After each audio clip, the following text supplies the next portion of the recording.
مين الاول، الحمل ولا التكميم؟ تكميم ولا الحمل؟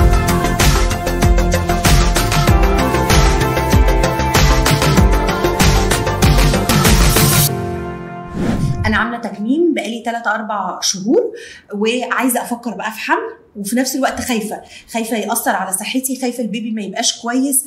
امتى افكر كده وتبقى صحتي ان شاء الله كويسه؟ هو احسن حاجه ان يكون عدى سنه على التكميم، منه ان انت اخدتي اعلى نسبه خساره في الوزن فخسيتي بصوره حلوه. الحاجه الثانيه ان ابتدى ينتظم معدل السكر في جسمك، وابتدينا نعوض نقص الفيتامينات، وما يبقاش في مشاكل مع الحمل.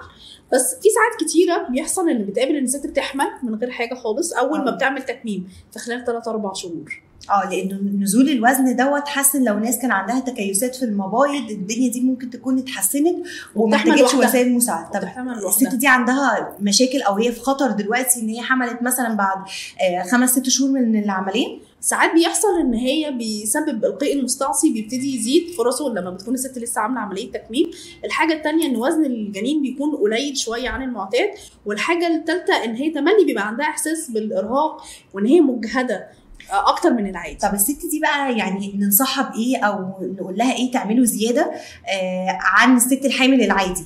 لا، انا برجعها تاني ان هي تسمع التوصيات بتاعه دكاتره التغذيه بعد عمليات التكميم في نظام الغذاء، ان هي تاكل على وجبات. ترجع بقى تسمع الكلام اللي كنا بنقوله في اول العمليه خالص، اللي احنا نقسم الوجبات مثلا كل ساعتين ونص. ده بيحسن وزن البيبي جدا بالنسبه لي، وبيخليها ما تاكلش كميات كبيره، بيخليها كمان ما تحسش بالارهاق. واهم كمان نقطه ان احنا لما نيجي بقى نختار الاكل اللي هناكله نختار اكل صحي الى حد كبير.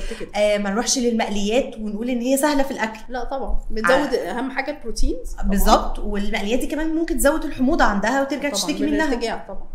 فهنزود البروتين، هنزود الفاكهه، هنزود الخضار والسوائل دي اهم نقطه عشان ما يحصلش امساك. طبعا الامساك في وقت الحمل برضو من الناس من الحاجات اللي بتحصل اصلا من غير حاجه جدا. فاحنا لو احنا بناخد سوائل، بناكل ورقيات، بناخد فاكهه، خصوصا الفاكهه المجففه، هنقلل جدا حدوث الامساك وقت الحمل. ده طبعا كده احنا حلينا المشكله بتاعه التكميم لو الست حملت بسرعه. طيب هل انا محتاجه مكملات ولا لو باكل كويس مش محتاجه اي حاجه؟ لا طبعا، هو اصلا الابحاث قالت قول فصل او قول واحد في الموضوع ده، ان الست الحامل حتى لو مش عامله تكميم لازم تاخد مكملات غذائيه. فما بالك بقى اللي عامله تكميم اللي معدل الامتصاص بتاعها قليل، فهي لازم تاخد مكملات غذائيه. ينفع تكمل على المالتي فيتامين اللي كان بتاخده قبل ما تحمل؟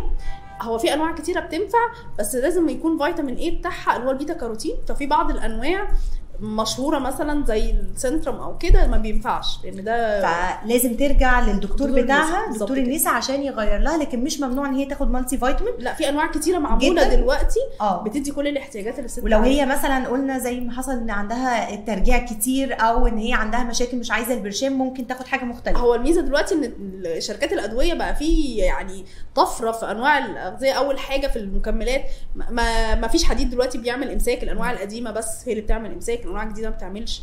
الحديد بقى في منه نوتيلا، بقى في منه باودر ويتشرب زي الكاكاو، في منه بطعم العصير، يعني الكالسيوم في منه زي الشوكولاته والشوكليت، وجامز، في جامز في الاوميجا 3 وفي كل حاجه. يعني فهو دلوقتي ما بقاش في مفيش مفر او مفيش حاجه ان هي تقول احنا ما ناخدش الفيتامينز. لازم ناخد الفيتامينز دي عشان صحتها وعشان البيبي. بالظبط كده، ما نرجعش نقول ان البيبي عنده اي مشكله من نقص واحد من الفيتامينز. طيب هل بقى لو انا واحده عامله جراحه والحمد لله حصل الحمل، هنا بقى ممكن يفرق معايا ان انا اختار اولد طبيعي او قيصري، او ان انا لا ما استناش الطبيعي عشان انا عامله جراحه لازم اولد قيصري؟ لا طبعا، احنا العمليات السمنه كلها ما بتحددش نوع الولاده، ينفع تولدي طبيعي وينفع تولدي قيصري بعديها، ملهاش اي ليميتيشنز. يعني احنا ساعات الحالات اللي بنحدد فيها نوع الولاده لو هي اساسا بقى لها 5 سنين ما حملتش، فده سبب يعني لدكتور النساء. دي حاجه سبب مالهاش دعوه، لكن دي مالهاش علاقه بدكتور التكميم او دكتور التغذيه بتاعها، ملوش اي علاقه بالحته دي هترجع لصحتك انت والحاله بتاعتك، حالتها الطبيه بالظبط. تمام. طيب انا بقى ست ولدت مره و2، ومع كل ولاده بيحصل زدتي 5-6 كيلو في كل ولاده، وكنت فاكره ان انا هعرف انزلهم.